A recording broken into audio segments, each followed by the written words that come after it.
tema bien interesante porque mencioné hace un ratito que este ministerio antes de 1992 nació de un ministerio de sanidades y milagros, the Healing Ministry.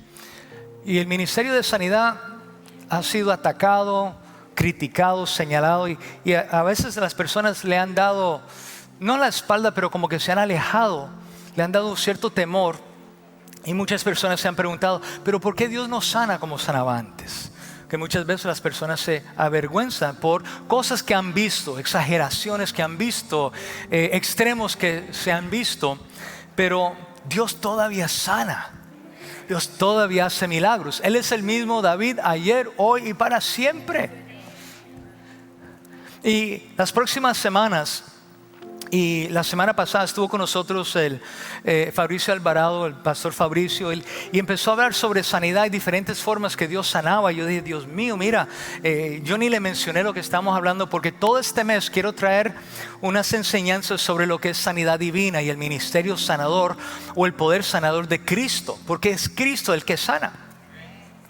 Y a veces se nos olvida que Jesús, aunque Jesús era 100% hombre, ¿qué significa eso? Que Él pasaba hambre, se cansaba, iba al baño, comía, iba a fiestas, hacía muchas de las cosas humanamente hablando que nosotros hacemos, sentía muchas de las mismas cosas que nosotros sentimos. Y Jesús era 100% humano, pero a la misma vez Él era 100% divino, era 100% Dios. Él es parte de la Trinidad. Él es el Padre, Él es Hijo, Él es Espíritu Santo, Él es el Dios Trino y Él estaba ahí antes de la fundación del mundo. Jesús, estamos hablando de Jesús, digan conmigo Jesús. Jesús en su humanidad, Él tenía que descubrir su llamado. Él nació de una virgen, un adolescente de unos 14, 15 años, en base a una palabra profética. Ahí es donde los quiero llevar a Isaías 53, porque la profecía se cumple. Y no voy a entrar en los detalles de tantas profecías que se dieron que el Mesías iba a venir. El Mesías iba a venir a liberar el pueblo de Israel del pecado. Pero ellos pensaban que el Mesías iba a venir para liberarlos del control político que tenían los romanos sobre el pueblo de Israel. Ellos estaban esperando un guerrero, estaban esperando un caudillo que iba a venir a liberarlos, a traer una guerra, a conquistar, a destruir a los romanos y a liberar a Israel. Cuando Jesús vino en forma de un bebé a un adolescente de unos 14, 15 años para salvarnos, no de un sistema político corrupto, sino nos vino a salvar de nuestros pecados, darnos vida eterna, darnos una vida en abundancia. Los religiosos del tiempo no reconocieron eso, pero Él siendo el Mesías, siendo humano, Él también tenía que descubrir su llamado. ¿Se acuerda cuando Jesús tenía 12 años? Que Él maravillaba a los doctores de la ley, los instruidos en la ley, porque a los 12 años, no solamente que Jesús los maravillaba, todos los niños para los 12 años tenían que conocer la ley y los profetas, tenían que conocer los primeros 5 libros del Antiguo Testamento, lo que se llama el Torá o la ley de Dios. Y todo judío, la Biblia para ellos era el Torá, los primeros 5 libros, y los profetas, la ley y los profetas. Y Jesús, estudiando la palabra, como muchos de nosotros, sentía el llamado, veía el llamado, se identificaba con la palabra. ¿Cuántos en algún momento está leyendo la palabra y se identifica con algo que estás leyendo? Como que se te prende algo, se ilumina algo, se te revela algo. Es que Dios te está hablando. Jesús pasó por lo mismo y Él se identificaba con eso. Y a los 12 años, Él ya tenía una conciencia, un conocimiento mesiánico de que Él sabía a los 12 años cuál era su llamado, cuál era su propósito. Y parte de su propósito era traer sanidad al enfermo. Sanidad. ¿Y cómo sabe esto, Pastor Alfonso? Porque como él estudiaba el Torah y también estudiaba los profetas, Isaías 53 está hablando de él. ¿Tú te imaginas que Jesús está leyendo esto y se está identificando que este es su llamado, esto es por lo que él tiene que pasar?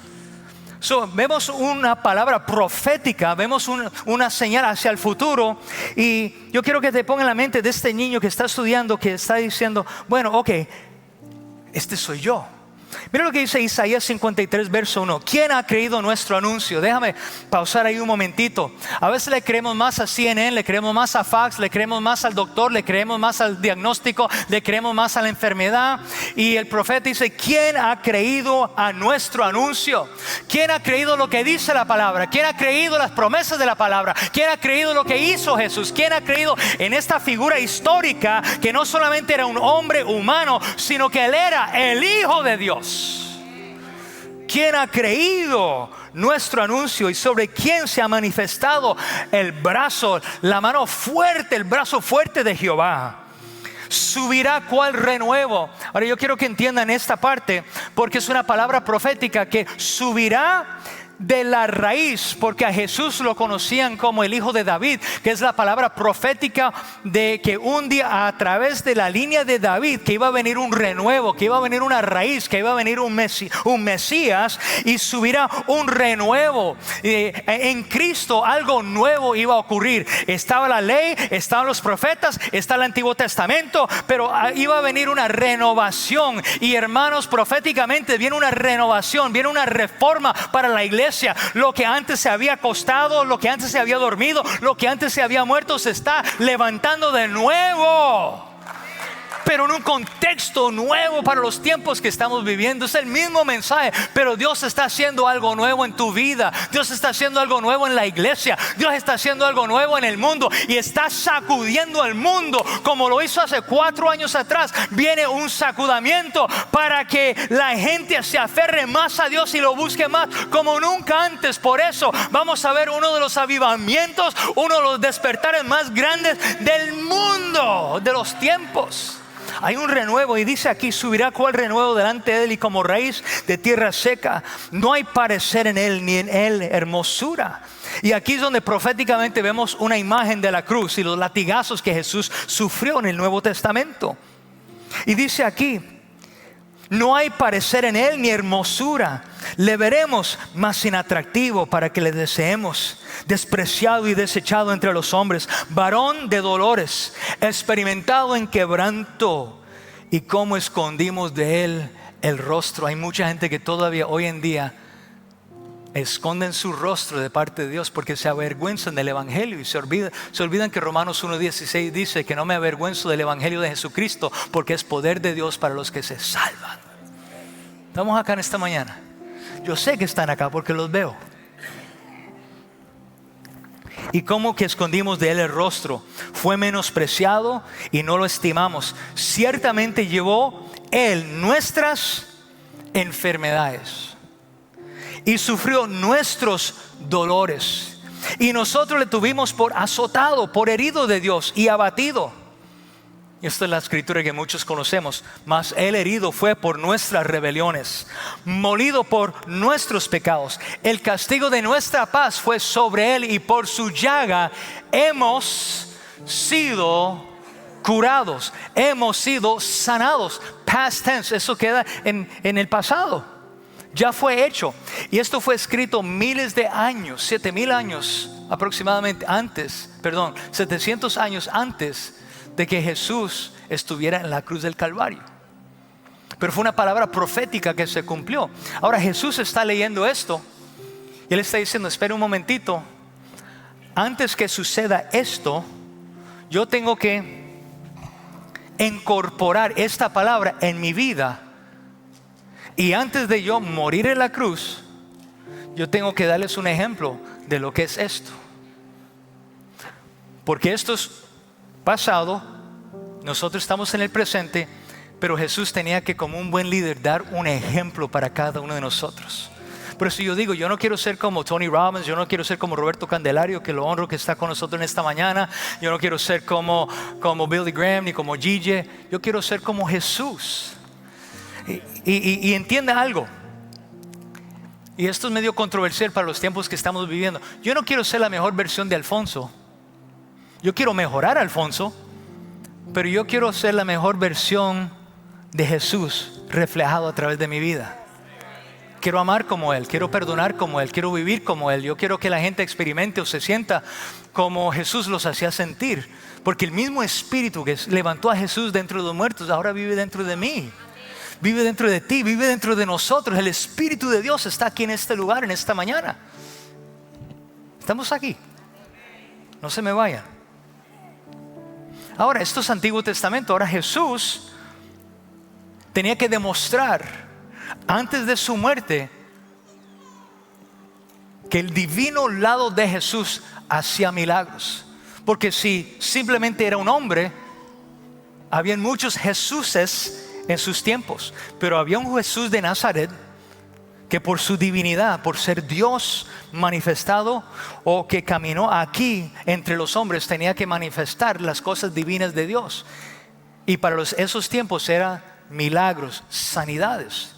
Y en estas próximas semanas quiero hablar sobre el poder sanador de Cristo, porque yo creo que Él nos dé un ejemplo para que nosotros hoy en día también podamos entender que Él todavía sana, Él todavía salva, Él todavía restaura, Él todavía hace milagros. Y hay 7 formas de que Jesús sanó. Esta mañana solamente voy a hablar de 2 y después salimos a almorzar. ¿Te parece? Vayan conmigo un momentito al libro de Lucas capítulo 17. Lucas capítulo 17 verso 11. Porque Jesús sanó al hablar la palabra, a decir la palabra, a confesar la palabra, declarar la palabra. Así que Jesús daba instrucciones, Jesús decía cosas. Y a los que escuchaban esa palabra y obedecían esa palabra, veían la manifestación de esa palabra. Eso no ha cambiado. Si tú escuchas la palabra, obedece la palabra, en algún momento vas a ver la manifestación de esa palabra. ¿Ok? Eso no ha cambiado. ¿Por qué digo eso? El que oye la palabra, porque la gente dice, ay Señor, yo necesito más fe, más fe, más fe. Si tú quieres más fe, tienes que escuchar la palabra, porque la fe viene por el oír, y por el oír, y por el oír, y por el oír, y por el oír, y por el oír, y por el oír la palabra de Dios. Y dice aquí que habían 10 hombres. En el verso 11 dice, un día siguiendo su viaje a Jerusalén, Jesús pasaba por Samaria. Y a veces hay que pasar por lugares oscuros, hay que pasar por lugares difíciles, hay que pasar por momentos donde hay gente que te va a criticar, te va a señalar. Y menciono esto porque Jesús pasaba por Samaria y Galilea. Samaria, los samaritanos odiaban a los judíos y los judíos odiaban a los samaritanos. Dice el verso 12, cuando estaba por entrar en un pueblo, salieron a su encuentro 10 hombres que tenían enferma la piel, eran leprosos. Muchos han escuchado esta escritura y en esta mañana yo quiero ser bien simple, bien sencillo. Yo quiero que vean estas escrituras porque muchas veces las escuchamos, nos han hablado, pero yo quiero detenerme en estas próximas semanas y mirarlo poco a poco, verso por verso, palabra por palabra.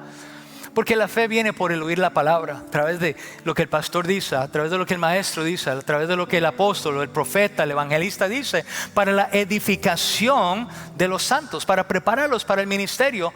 Porque más adelante vamos a darnos cuenta que Dios no solamente usa al pastor y al profeta, al apóstol, al evangelista. Dios quiere usar su cuerpo para impactar al mundo. Y usted es parte del cuerpo de Cristo. En esta mañana hay personas aquí que esto es muy sencillo, ya lo saben, ya lo conocen, pero hay otras personas que yo creo que es importante que volvamos a lo básico. Lo he dicho aquí muchas veces antes, a veces queremos saber los nombres de los 4 jinetes del Apocalipsis y unas profundidades cuando se nos olvidan las cosas básicas, los fundamentos, y tenemos que regresar a las cosas básicas y lo fundamental, porque ahí encontramos la riqueza y ahí edificamos nuestra vida personal, nuestra vida espiritual, nuestra vida emocional, sobre la roca inconmovible que se llama Cristo Jesús. Así que estos leprosos vinieron a Jesús, como se habían quedado a cierta distancia. ¿Por qué se quedaron a cierta distancia? Porque la tradición, lo que enseñaba la ley era que si alguien estaba enfermo con lepra, eran inmundos y ningún judío se podía acercar a ellos, y ellos no se podían acercar a ningún judío. Ellos se tenían que colgar una campana alrededor de su cuello, y cuando se acercaban a la gente tenían que tocar la campana y decir: inmundo, soy inmundo, soy inmundo, soy inmundo, para que la gente se mantuviera a la distancia. Y Jesús, que era un hombre perfecto, un hombre que seguía la ley al pie de la letra, no se acercó a ellos, pero ellos gritaron: Jesús, maestro, ten compasión de nosotros. Ahora mire lo que dice: al verlos, Y yo quiero hacer un paréntesis en este momento, porque a veces nosotros pensamos que por nuestra vicisitud, nuestro problema, nuestro rechazo, nuestra soledad, nuestra enfermedad, que Dios se ha olvidado de nosotros, que no nos ve, que somos como el hombre invisible o la mujer invisible, y decimos: Señor, ¿por qué estoy pasando por esto? ¿Por qué estoy sufriendo? ¿Por qué estos dolores? ¿Por estos achaques? ¿Por esto? ¿Por qué? Pero Señor, ¿por qué? ¿Por qué oigo de los milagros allá en Colombia? ¿Por qué oigo de los milagros allá en estos otros países, en la China, en estos otros países? Señor, acuérdate de mí. Pero dice aquí, al verlos. ¿Qué te quiero decir con eso? Es que Jesús ve tu problema. Jesús ve tu necesidad, Jesús ve tu angustia, Jesús ve tu diabetes, Jesús ve tu alta presión, Jesús ve tu bancarrota, Jesús ve tu cáncer, Jesús ve el tumor, Jesús ve el problema en el cerebro, Jesús ve por lo que estás pasando, Jesús ve tu enfermedad. Pero ¿qué es lo que hicieron ellos? Clamaron a Él. Por eso no puedes dejar de clamar a Cristo, no puedes dejar de pedirle a Cristo, no puedes rendirse, porque Él ve y Él escucha tu clamor. De verdad, pero se nos olvida eso. Él dijo: en este mundo tendréis aflicción, pero que no teman, Él ha vencido este mundo. Y yo doy gracias a Dios porque Él pagó el precio, yo no lo tengo que pagar. Somos salvos por gracia, no por obras, para que nadie se jacte. Estamos acá.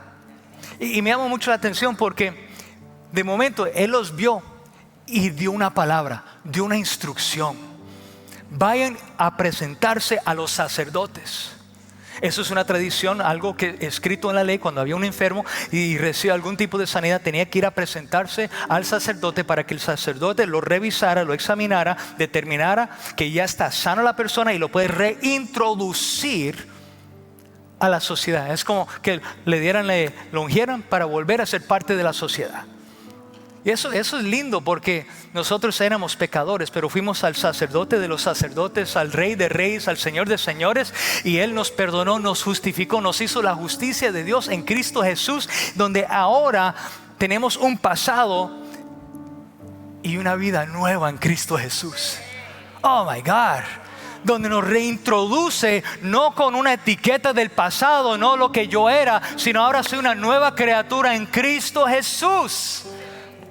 A blank slate, si lo puedo decir así en inglés, un papel en blanco para comenzar una nueva vida. Lo que pasó, quedó atrás, pero en Cristo Jesús tengo cientos y miles y millones de oportunidades en Cristo Jesús para vivir una vida abundante, una vida donde he recibido algo, no para desgraciarlo, sino para reconocer la gracia, el regalo que se me ha dado para poder agradarlo a Él en todo.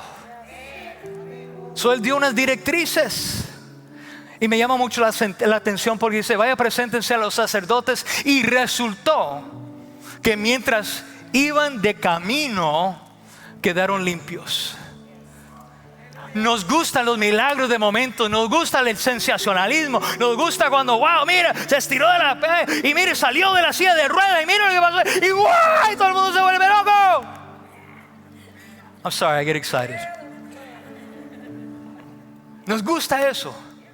Y como vivimos en el occidente, estamos acostumbrados al Tylenol, estamos acostumbrados al Motrin, estamos acostumbrados a la penicilina, estamos acostumbrados a que quiero tomarme una pepa para que se me quite el dolor. Yo quiero que me operen para que ya quede bien. Yo quiero que me hagan esto para que ya quede bien, porque yo no quiero sufrir mucho. Y le pedimos al Señor esos milagros instantáneos y después nos frustramos cuando no llega. Y pensamos que Dios nos sana, Dios nos restaura, Dios no hace milagros. Y no nos damos cuenta que muchos de nosotros el Señor nos ha sanado y no nos hemos dado ni cuenta. Que ya no hay alta presión, ya la diabetes se desapareció, ya la migraña ya no está ahí, ya puedo dormir toda la noche, ya no hay insomnia. Y muchos ni se dan cuenta ni le dan gracias a Dios por el milagro que ocurrió en el camino.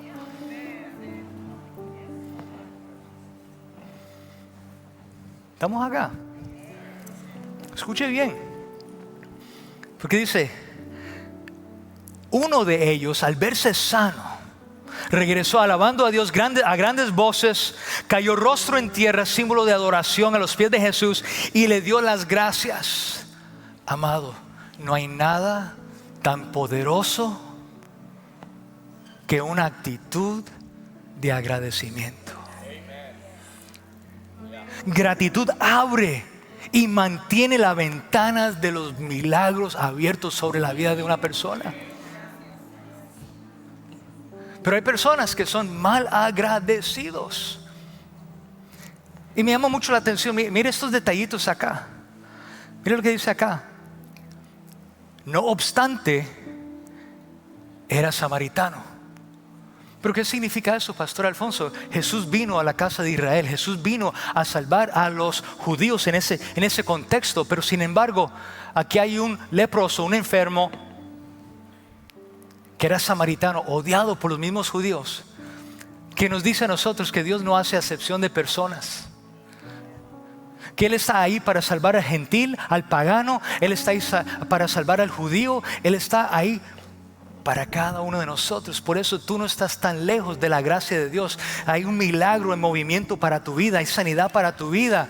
A lo mejor no va a ser instantáneo, pero a veces tenemos que caminarlo, y poco a poco en el camino nos vamos a dar cuenta, wait a minute, ya estoy sano. Y ahí tenemos que regresar y darle gracias y adorarlo.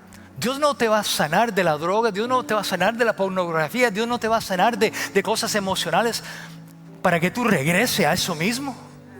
Él quiere que tu vida sea transformada, que seas diferente, que ese regalo que se te ha dado, esa gracia que ha sido extendida para tu vida, que dé fruto de tu salvación, que dé fruto de lo que ha ocurrido en tu vida. Pero hay personas que, como muchos perros, regresan a su vómito. Yo he conocido personas que Dios ha hecho milagros en sus vidas. Yo he conocido viejitas que han muerto de cáncer. Mujeres de Dios que no me pueden decir que no tenían fe, que no declararon esto, lo otro, que eran. Pero el Señor se las llevó, porque era su tiempo, porque hay un tiempo para todos nosotros. Esa es la buena noticia. La noticia es que un día nos vamos a morir. That's not good news. Yeah, it is, porque vamos a estar con Jesús. Hello. Pero hay otros que masticaban tabaco, que fumaban, que eran adúlteros, eran esto, lo otro, y el Señor los sana de cáncer y vuelven a su mismo estilo de vida. Son cosas que no entendemos, pero el punto es que a veces queremos el milagro instantáneo y Dios quiere sanarnos en el camino. Mira a la persona que está a su lado, dígale, no te rindas, lo está haciendo en el camino. Porque Dios habla a través de su palabra. Aquí hay un caso en el que Jesús simplemente pronunció una palabra, dio instrucciones, y los que recibieron, los destinarios, recibieron su sanidad, recibieron su curación, recibieron ese impacto. En Mateo capítulo 7:24 dice lo siguiente: por tanto, todo el que me oye estas palabras y las pone en práctica. Yo recibo la palabra, soy obediente, voy a cuidarme, voy a cuidar el templo, voy a alejarme del pecado, voy a vivir una vida santa, no por mis fuerzas, sino porque se me entregó algo tan precioso que no lo quiero perder, porque yo puedo devolver el regalo, pero yo prefiero mantener el regalo en mi vida, cuidarlo, protegerlo, porque yo sé el precio que costó para ese regalo caer en mis manos. Y eso nunca lo voy a poder perder, sí. Pero estamos viviendo en día donde hay una apostasía, hay un alejamiento, hay personas que están dándole la espalda, están rechazando a lo que una vez ellos creían. Ahora, pero me llama mucho la atención, pero el que oye estas palabras y las pone en práctica es como un hombre sabio, como un hombre prudente. ¿Hay alguien sabio, alguien prudente en esta mañana? No tengan pena, no tengan vergüenza. como el hombre sabio que construyó su casa sobre la roca. La roca es Cristo Jesús. Por eso yo te digo, mire, edifique tu vida, edifique tu matrimonio, edifique tu familia, edifique tu trabajo, edifique tu negocio sobre la roca, para que cuando venga el día malo, cuando vengan los vientos, cuando venga la lluvia, cuando vengan los relámpagos, cuando venga el terremoto, el huracán, no se mueva, porque levantaste una casa y la construiste sobre la roca inconmovible que se llama Cristo Jesús. Y venga el diablo, venga tormenta, que no se moverá esa casa, porque tiene un buen fundamento y construida sobre la roca que es Cristo Jesús. Así que Jesús sanó con su palabra, diciendo la palabra. Pero venía se escuchó la palabra, obedecían la palabra, la ponían en práctica y después veían la manifestación. Y en este contexto era en el camino. Puede ser mañana, la semana que viene, en 3 meses, 6 meses, en 1 año, 5 años. Pero eso no significa que Él no quiere sanar. Estamos acá. Número 2, y ya voy a cerrar. Jesús sanó, y muchos han escuchado esto. Jesús sanó poniendo las manos sobre los enfermos. Así que Él sanaba dando la palabra y Él sanaba imponiendo sus manos. Si van conmigo un momentito al libro de Marcos, capítulo 1, verso 40.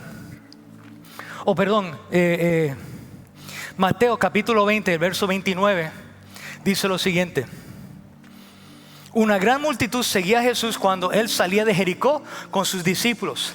2 ciegos estaban sentados junto al camino. Al oír que pasaba Jesús, gritaron: Señor, Hijo de David. ¿Se acuerda el mensaje del renuevo? El Hijo de David. Estos ciegos, yo no sé cómo escucharon, pero ellos estaban clamando a Jesús como el Mesías, Jesús como el libertador, Jesús como el sanador, Jesús como el salvador. Ellos reconocieron, les fue revelado que ese hombre que pasaba por ahí, ellos eran ciegos, pero escucharon algo. Por eso escuchar la palabra, y escuchar la palabra te aumenta la fe. Y escucharon que Jesús pasaba por ahí. Jesús está pasando por, ¿se acuerdan? Anyways, déjame no cantar, o sea, no se me van. Y empezaron a clamar: el Señor, Hijo de David, ten misericordia de nosotros, ten compasión de nosotros. La multitud lo reprendía. Yo dije la semana antepasada, cuando hablé sobre suelta lo que te detenga, que siempre van a haber los haters, siempre van a haber esas personas que te quieren aguantar, te quieren detener, y hay que soltarse de esas personas. Te van a echar tierra, te van a calumniar, pero ¿sabe qué? Sacúdate. Mira a la persona que está a su lado, diga: sacúdate, eso no te puede afectar. Van a hablar, te van a odiar, te van a querer detener, pero suéltalo en el nombre de Jesús y salga adelante. Clama a Jehová. Dice: la multitud los reprendía para que se callaran, pero ellos gritaban con más fuerza. Por eso, amado, cuando venga en la persecución, cuando venga la crítica, cuando venga la enfermedad, es cuando más uno tiene que orar, cuando más uno tiene que alabar, cuando más uno tiene que buscar de Dios, cuando más uno tiene que citar la palabra, cuando más uno tiene que bendecir, cuando más uno tiene que sembrar, cuando más uno tiene que amar, cuando más uno tiene que perdonar. Al oír que pasaba Jesús, gritaron: Señor, Hijo de David, ten compasión de nosotros. Gritaban con más fuerza: Señor, Hijo de David, ten compasión, ten misericordia de nosotros. Y me impacta, porque Jesús escucha tu clamor. Él se da cuenta de tu búsqueda. Lamentablemente a veces solamente lo buscamos cuando quedan embarazadas. Hay un hijo que está en droga, hubo un accidente, perdieron el trabajo, le entregaron los papeles del divorcio, y ahí empiezan a buscar de Dios. Tenemos que clamar, tenemos que buscar de Dios en lo bueno y en lo malo, en lo no muy bueno. Pero mira lo que dice acá: Jesús se detuvo. Por eso no deje de orar, no deje de clamar, no deje de moverte en fe y creerle al Señor, porque tu fe detiene al Señor. Tu clamor, tu oración, tu ayuno hace que Jesús se detenga, y lo llamó. Y esto es una pregunta que siempre me vuela la cabeza, porque aquí hay 2 ciegos ¿qué quieren que haga por ustedes? Duh, hello.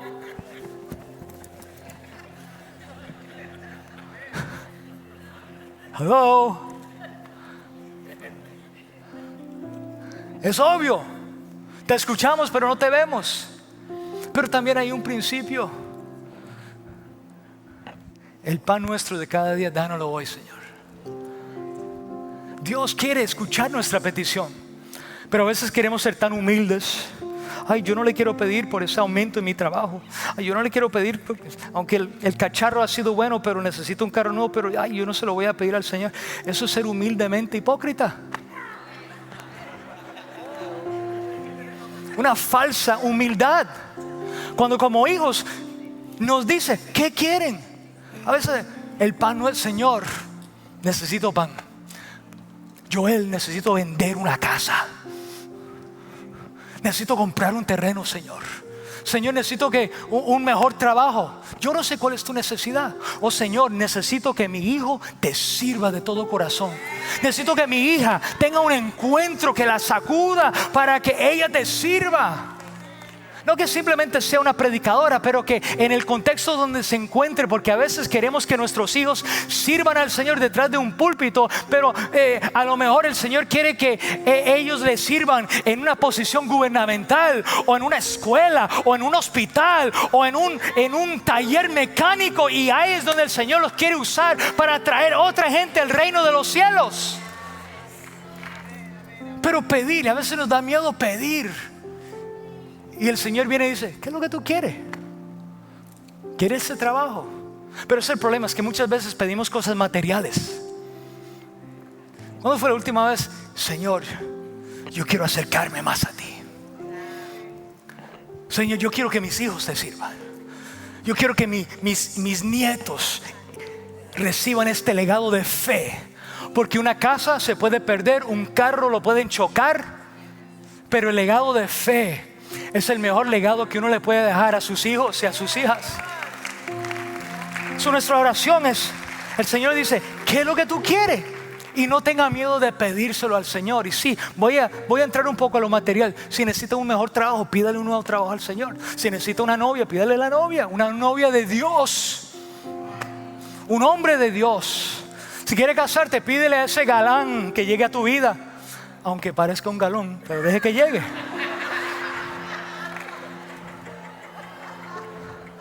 Ese chiste ya lo tengo que meter en una gaveta. Ya está demasiado usado. Pero eso uno tiene que ser detallista con el Señor. Y muchos saben que en este mes yo cumplo 32 años casado con esta bella mujer que está frente a mí. No la pastora Wilda, la pastora Priscila. Y yo me acuerdo que cuando yo estaba en la universidad, yo dije, Señor, yo me quiero casar, porque tú regresas pronto. Yo quiero estar casado antes que tú regreses. Yo quiero encontrar una mujer con el pelo negro, con ojos cafés, medio chinaditos como almendra, una figura de Coca-Cola, una mujer inteligente, una mujer independiente, una mujer educada, acabo de mencionar, una mujer que te ama, una mujer que ama al campo misionero. Yo sentí un llamado misionero. Y me acuerdo aquel día que yo vi a esta mujer, me traspasó esa flecha por el corazón. ¡Oh! Y ahora 35 años, 32 de casados, 4 años y medio de llamadas telefónicas. Y un día, años atrás, saqué la lista y dije, wow, no solamente Dios me dio lo que yo le pedí, sino más allá de lo que yo esperaba. I'm married up, porque ella me ha hecho mucho mejor de lo que yo era, lo que soy. Una mujer de Dios, y siempre me gusta honrarla, porque la amo. Pero ¿por qué les digo esto? Porque a veces somos tan espirituales y queremos ser tan humildes que nos da pena o vergüenza pedirle al Señor lo que queremos, cuando Él viene y nos dice, ¿qué quiere que haga por usted? Y como un padre, Él quiere escuchar Oh, pero la palabra, y ahí vienen los teólogos. No, pero el Señor ya sabe lo que uno necesita antes de pedirlo. Pero Dios le gusta escuchar la voz de sus hijos. Me acuerdo cuando Sophie y cuando Katy eran chiquitas y se lastimaban. Papi, papi, papi. ¡Ay! Y yo las alzaba, me encantaba levantarlas y escucharlas. Y se lastimaban. Nanita. ¿Cómo es la de la ranita? Yo ni me la sé. Que yo no sabía que las ranas sanaban, pero anyways, Cristo sana. Pero así es, Dios es un buen padre, amados. He's a good father. Ten misericordia, ten compasión de nosotros. ¿Qué quieren que haga por ustedes? Señor, queremos recibir la vista. Jesús se compadeció de ellos y tocó sus ojos, y al instante, digan conmigo, al instante. Porque acabamos de hablar de el camino, que Dios sana en el camino, pero tampoco podemos desechar que Dios todavía hace de repentes, de momento. Dios en el instante te sana, en el instante trae el milagro, en el instante trae la provisión, en el instante a lo mejor sucede lo que le ha estado pidiendo por 5, 10, 15, 20 años. La gente me ha dicho, pero pastor, porque tú siempre le dices a la gente que confiese eso, que van a tener un día bueno. Porque ¿sabe por qué? Porque la gracia de Dios está sobre nosotros. Y a lo mejor si yo les digo, mire, algo bueno te va a pasar en este día, están creyendo, están con una expectativa que a lo mejor lo que le han pedido por un año, o lo que le han pedido por 5, o lo que le han pedido por 10, o lo que le han pedido por 20 años, a lo mejor ese día va a llegar el milagro en un instante, porque tienen una expectativa, tienen una fe de que algo bueno les va a pasar. Hoy voy a recibir el anuncio que ya no hay cáncer, ya no tengo la presión alta, ya no tengo esto, ya no tengo la otra. Me dieron la promoción, me aprobaron la casa, me saldaron el carro. Yo no sé, el nene llegó a la casa, la nena llegó adorando a Dios. Yo no sé qué fue, pero en un instante, un de repente, llegó el milagro de Dios para tu vida. There is a miracle in motion. Hay un milagro moviéndose a tu vida. Pero hay que esperarlo. Hay que caminar en esa expectativa. Manténgase sobre sus pies. Manténgase sobre sus pies. Mira lo que dice: al ponerse el sol, la gente llevó a Jesús todos los que padecían de diversas enfermedades. Él puso las manos sobre cada uno de ellos y los sanó. Cada uno de ellos. La mujer encorvada por un espíritu de enfermedad, cuando Jesús la vio, dijo, esto es Lucas 13: mujer, quedas libre de tu enfermedad. Y al mismo tiempo puso las manos sobre ella. Al instante la mujer se enderezó, empezó a hacer así, se enderezó y empezó a los de mi generación empezó a alabar a Dios. She began praising the Lord. Por eso cuando uno ha sido perdonado, cuando uno ha sido sanado, cuando Dios te ha sacado, a lo mejor tú quieres, ay Señor, gracias. A lo mejor, Señor, gracias, con todo respeto, oh Señor, gracias por lo que tú has hecho en mi vida. Pero hay otros, oh aleluya, me salvó, aleluya, me sanó, aleluya, hizo algo grande y no me puedo quedar callado por lo que él ha hecho. Todos somos diferentes. Hay los introvertidos, hay los que no son introvertidos. Y yo soy introvertido, yeah right. Pero escuche bien, estas escrituras muestran que Jesús sanaba tocando, poniendo sus manos sobre los enfermos. Pero asimismo Jesús dejó a los creyentes. ¿Hay alguien que cree en Jesús en esta mañana? Esto no es para el apóstol, esto no es para el profeta, esto no es para el evangelista, es para todos los creyentes. Él nos dejó un ejemplo y se abrió la puerta para nosotros que creemos en Él, que los milagros que Él hizo, que nosotros haríamos milagros mayores que Jesús. Tú puedes poner las manos sobre los enfermos y sanarán. Pero ¿dónde dice eso, Pastor Alfonso? Marcos 16, 18. Mira lo que dice. Porque aquí no dice para el apóstol o el profeta, que el Señor los usa. Pero yo estoy convencido que Dios está levantando el cuerpo de Cristo. No superestrellas, gente común y corriente que aman a Dios. Y dice la escritura, Marcos 16, 18. Mira lo que dice: pondrán las manos sobre los enfermos y estos recobrarán la salud. Yo no lo dije, lo dice la palabra. Hay un mundo que te necesita allá afuera. No te avergüences del evangelio. Dios todavía quiere sanar. Wilson, Dios todavía quiere sanar. Y puede usar la estética. Dios puede usar el salón de belleza. Dios puede usar un centro de consejería. ¿Sabe que Dios puede usar un mecánico? Dios puede usar cualquier persona en cualquier contexto, porque Él usa diferentes métodos para sanar. Pero dos métodos que aprendimos en esta mañana. Yo sé que esto es bien simple, bien sencillo, pero a veces tenemos que recordar que no solamente que Él sana, pero Él sana a través de su palabra. Que Él sana, o Él sanó poniendo las manos, y nos dio un ejemplo a nosotros, que si hay alguien enfermo, llamar a los ancianos de la iglesia, que lo unjan con aceite. Y la oración, no el aceite, la oración del justo puede mucho, porque el aceite está aquí adentro.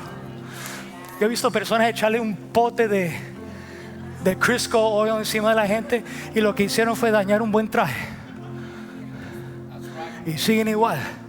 Pero no hay nada como el aceite, la unción de un santo, un creyente procesado por los trapiches de la vida, que el Señor ha extraído. La uva es presionada, pero cuando sale el jugo de la vid y pasa un tiempo, se vuelve algo valioso. La aceituna exprimida saca un aceite. Y muchos de ustedes están pasando, muchos de nosotros estamos pasando un momento donde nos está exprimiendo, pero es que el aceite está saliendo. La unción está saliendo, y es la unción que rompe el yugo, que quebranta el yugo, amado. Y Dios te quiere usar a ti.